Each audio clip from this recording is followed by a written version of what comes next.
김명준의 뉴스파이터 오늘 함께 하실 분들을 소개해드리겠습니다. 김현주 시사평론가, 최진봉 성공회대 교수, 장윤미 변호사, 문화일보 안진용 기자, 그리고 방송인 김묘성 대중문화 전문기자 이렇게 5분과 함께 합니다. 어서 오십시오. 네.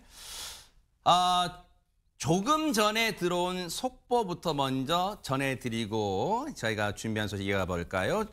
오늘 국민의힘이 당대표를 뽑는 전당대회를 열었는데 국민의힘이 전당대회 결과 뚜껑 열어봤더니 김문수 후보와 장동혁 후보가 결선 투표를 가게 됐다는 속보가 들어와 있습니다. 이제 또 결선에서 이제 최종 승자가 가려질 것 같은데요. 더 자세한 소식은 뉴스파이터 다음에 이어지는 뉴스7에서 더 자세히 전해드리도록 하겠습니다.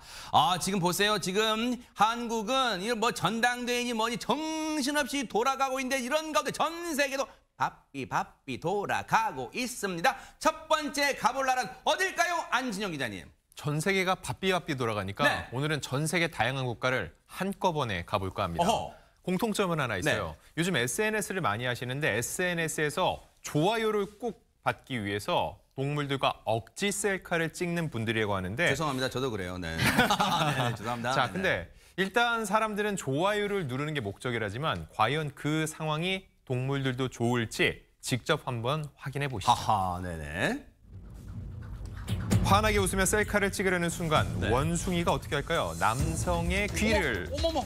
순식간에 때립니다. 어머. 자, 펠리컨은 고분고분 사진에 어머, 응하시더니 어머, 어머, 어머. 갑자기 저렇게 관광객의 머리를 통째로 부리 안에 집어넣습니다. 어머. 관광객이 머리를 빼려고 하지만 안 봐주죠. 어머. 인도입니다.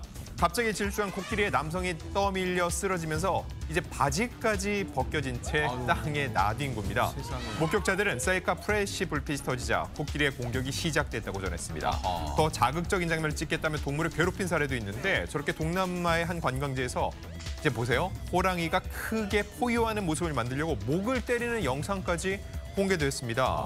사람들은 좋아요를 누를지 모르지만 동물들은 사전 동의 없는 셀카 촬영에 저렇게 싫어요를 표하고 있고요. 또 하나 좋아요를 받고 싶다고 했죠. 동물을 좋아하는 많은 사람들 결코 저 장면들이 좋지 않을 겁니다. 그러니까요. 아니 근데 사람들은 좋아요 때문에 물론 이제 사람들이 크게 안 다치기를 이제 바랍니다만은 그 좋아요 제가 늘 뉴스파이터 시간에 말씀드리죠. 그놈의 좋아요 때문에 자칫 잘못하면 자기 목숨까지도 위태로울 뻔하잖아요 지금. 그러니까 과연 저게 목숨을 걸 일인가 하고 다시 저 스스로에게도 자문하지만 많은 분들께도 여쭤보고 싶습니다. 이게 뭐 일종의 SNS의 비극이라고 해야 될까요? 네. 테크의 비극이라고 해야 될까요? 그렇지만 모든 섭리를 담고 있는 이 자연에는 야성이 그대로 살아있다는 점에 대해서는 모두가 다시 한번 생각해 봐야 되지 않을까 싶습니다. 그러니까요. 분명한 건요. 동물도 사람이 자극하거나 건드리지 않으면 인간에게 해를 끼치지 않을 거예요. 계속해서 우리가 동물들의 공간으로 들어가니까 회방 놓으니까 그러는 거잖아요. 그러니까 우리가 동물들 잘 보존해야겠다 그런 생각도 해봅니다. 그런가 하면 이번 또 어느 나라 가볼까요? 김묘성 기자님. 네, 미국 콜로라도로 한번 가보겠습니다. 아하. 대명천지라는 말이 있잖아요. 네. 이번 영상을 보시면 대명천지에 이런 짓을? 이라는 말이 나올 것 같습니다. 영상 함께 확인해 보시죠. 뭘까요, 네? 미국 콜로라도의 밝은 대낮입니다. 한 여성이 마당에 있던 화분을 들고 이렇게 트렁크로 가져가 버리죠. 주인인가 싶었는데 뻔뻔하게도 훔치는 모습입니다. 어머나? 말 그대로 대명천지에 도둑질을 하는 건데요. 세상에. 그런데 이 화분 그냥 화분이 아니었습니다. 그럼요. 화분 주인에 따르면 세상을 떠난 남편이 20년 전에 심은 소중한 식물이었다고 하는데요. 아이고. 이 사연이 전해져서였을까요? 얼마 지나지 않아서 화분이 돌아왔습니다. 어머나. 훔쳐갔던 이들이 한밤중에 다시 찾아와서 돌려놓은 건데요. 도둑도 양심이 있는 걸까요? 이게 사실 그래서 최재명 교수님 미국 생활 13년간 하시면서 아마 도둑이 물건 제자리에 갖다 놓은 건 아마 처음 보셨을 거 아니에요. 처음 봤어요. 근데 이제 이게 뉴스파이터 같은 프로그램들의 어떻게 보면 효자 노릇한 거예요. 왜냐하면 이게 저런 범행이 계속 알려지니까 아이고 큰일 났다. CCTV에 내 얼굴 고스란히 찍혔네. 도로 갖다 놓자. 뭐 그랬을 거 아니에요. 뭐 그럴 가능성도 예견해 볼 수 있죠. 정확하게 왜 그랬는지는 밝혀지지 않고 있는데 아하. 지금 말씀하신 것처럼 요즘 이제 CCTV나 보는 분들이 많잖아요. 네. 그러다 보니까 본인이 찍혔을 가능성에 대해서도 우려를 했을 가능성이 있고 네. 아니면 이제 뭐 동네나 이런 데 커뮤니티니까 같은 지역에 사는 사람들끼리 공동으로 운영하는 뭐 예를 들면 뭐 신문이든 아니면 이런 데도 혹시 나왔을 가능성도 있다고 저는 생각해요. 저 나무가 갖고 있는 의미가 특별하잖아요. 특별한 의미를 갖고 있는 나무예요. 저게 사실은 그 남편이 이제 만들어놓은 오래전에 만들어놓고 심어놓은 나무니까 아이고. 거기에 대해서 이 세상을 떠난 남편이 심은 식물이기 때문에 관심이 많고 또 네. 애정도 있는 나무라고 하는 것을 올렸을 가능성도 있다고 생각해요. 저는. 네. 근데 그런 부분들이 결국은 저 사람으로 하여금 다시 돌려놔야 되겠다는 생각을 하게 하는 요인이 작용했을 가능성은 예측해 볼 수 있을 거라는 생각이 듭니다. 우리 장유미 변호사님. 물론 미국이긴 합니다만 뭐 미국도 법이 뭐 한국만큼 이 탄탄하게 또 강력하게 마련되어 있을 테니까 저게 한국이든 미국이든 간에 저 이제 몹쓸 인간이 훔쳤다가 도로 갖다 놨잖아. 양심에 찔려서 그랬는지 모르겠지만 그러면 죄가 안 되는 거예요? 그러니까 많은 분들이 아니 이거 내가 다시 돌려놓으면은 원래 상태 그대로 복구가 되는 거니까 죄가 안 되는 거 아니냐라고 합니다만 이게 미수와 기수 개념이 있잖아요. 그게 뭐예요? 그렇다니까 어떤 범죄에 있어서 절도 미수가 있을 수 있고요. 아예 처음부터 실행에는 착수를 했지만 결과는 창출해내지 못한 상황이 있고 가져가서 본인 하에 점유를 옮겨놓은 상황이 이미 기발생했을 때는 법적으로는 기수가 됩니다. 아예 훔칠 때 그 시도가 관철되지 않으면 미수일지 모르지만요. 제친한 치고 기수가 아니라. 예, 네네. 그래서 범죄 기수, 절도의 기수는 이미 된 상황이고 다만 돌려놓은 부분이 사후적인 정상으로 참작될 수 있을 뿐입니다. 그래요. 어쨌든 범죄는 된다는 거예요. 다시는 그런 짓 하지 않기를 이번 영상, 이번 자신이 저지른 일로 반성하는 계기가 되길 바라겠습니다. 자, 그런가 하면 또 어느 나라로 떠나볼까요? 안진용 기자님. 네, 미쿡 간 김에 미국 소식 하나 더 전해드리겠습니다.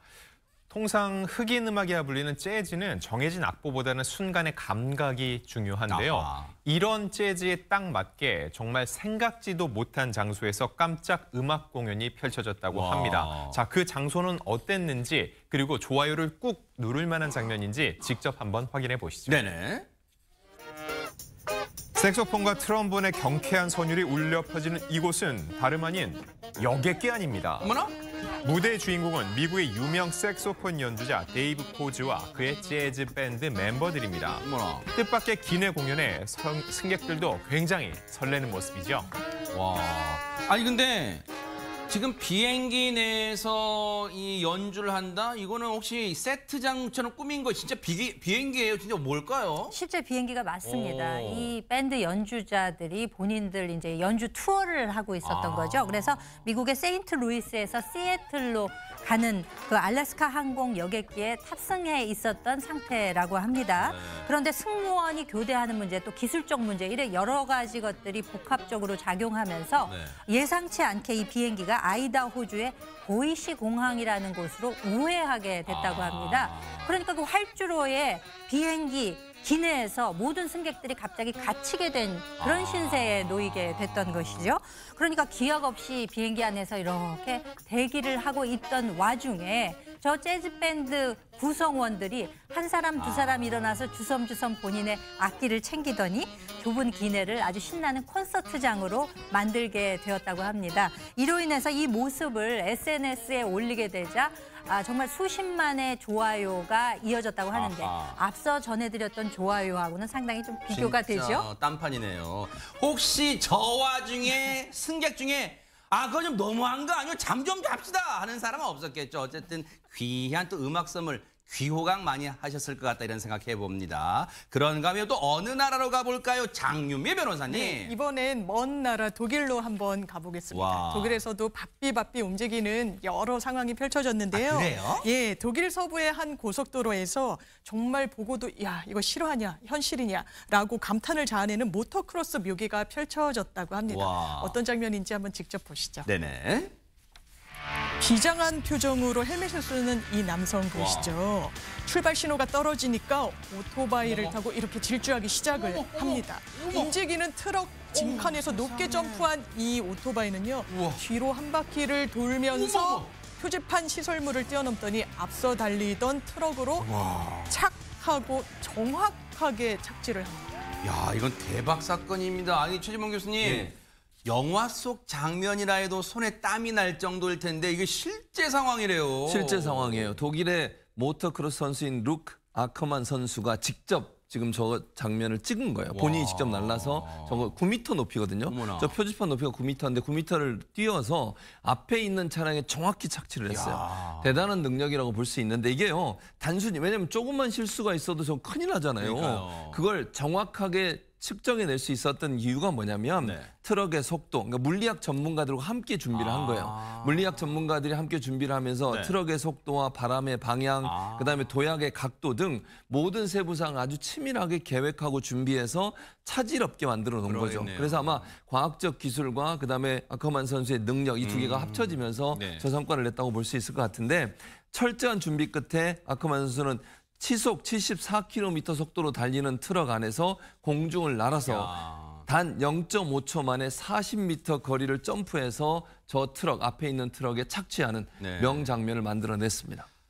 저분들은 고도로 훈련된 분들이에요. 혹시 섣부르게 따라하려는 마음은 가지지 마시고 그냥 저런 영상에 좋아요 정말 하나 눌러주시면 될 것 같다 이런 생각도 해봅니다. 자, 지금 시각이 6시 4분을 향해 가고 있습니다. 지금 여러분께서는 매일 오후 5시 50분에 방송되는 김명준의 뉴스 파이터와 함께하고 계십니다.